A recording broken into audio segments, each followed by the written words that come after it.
2016 now. Over the weekend, the candidates filed their most recent contribution reports. Our political analyst Melissa Caen has been poring over them, and she's here to tell us what she found. You were very busy. That's right, but I'm so excited. Every month I wait for these because there's all sorts of fascinating information in them. Now, to be clear, I'm not talking about parties or PACs, all the millions of dollars flying back and forth. I'm talking about individuals giving money to a candidate's campaign. Now, each month, the candidates for president have to file a report on last month's contributions. So what we got over the weekend was for the month of July. So I pulled out the Bay Area contributions, and I saw something that you might not expect. San Francisco was the biggest source of contributions for Donald Trump. Now, you might say that that's because San Francisco is just larger than other Bay Area cities, but San Jose is actually larger and came in second place. Strange as this may seem, we are not talking about huge numbers overall. San Franciscans came in first place in Trump contributions by giving about $27,000. So big fish in a small pond there. Now, in July, Trump pulled in a total of about $34 million in individual donations. And of that, only about 5% came from California, and about 0.8% of that total came from the Bay Area. So it should come as no surprise that the story is different on the Democratic side. Of the $58 million Clinton brought in, Californians were responsible for about 13%, and about 6% of that was from the Bay Area. So very popular here.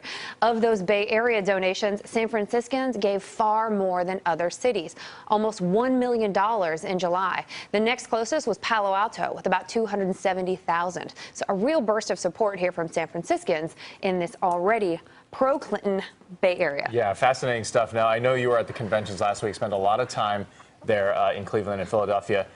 Did you see any of the conventions making any impact on the contributions? Well, one of the coolest things about these July reports is that you can actually see how people reacted to the conventions. So I made a chart and I plotted out every day in July and the California contributions on those days. Now, the red line is Trump and the blue line is Clinton. Those two thick bars there show the conventions. So first, you can see that there is a bump with the Trump campaign, some excitement during the Republican convention. You see that little red line go up there. But you can also see Clinton getting a big bump during that Republican convention. Then she got another big one during the Democratic convention, but Trump did not. The contributions to Trump really flatlined after their convention. That may explain why Trump will be in Napa next week for a big, expensive fundraiser, maybe trying to right that ship a bit. Yeah, to get some more money. So what about the other candidates, Jill Stein, Gary Johnson? What about them? They also have to file reports because they're candidates. And while they each only raised a fraction of what Trump and Clinton raised, Californians provided a lot of that support. Now, Gary Johnson, he's a Libertarian Party candidate. He raised about $600,000, and 20% of that was from California. And Green Party candidate Jill Stein reported about $285,000. Almost a third of that is also from Californians. So we're going to keep giving and keeping it interesting out here in California. I want to know how long this all took, because that's a tedious process. It took about 14 hours to manually go through and do all these calculations. A labor of love. Thank you for doing that. You are welcome. Absolutely. All right. The service. Weekend well spent. Melissa, thanks so much.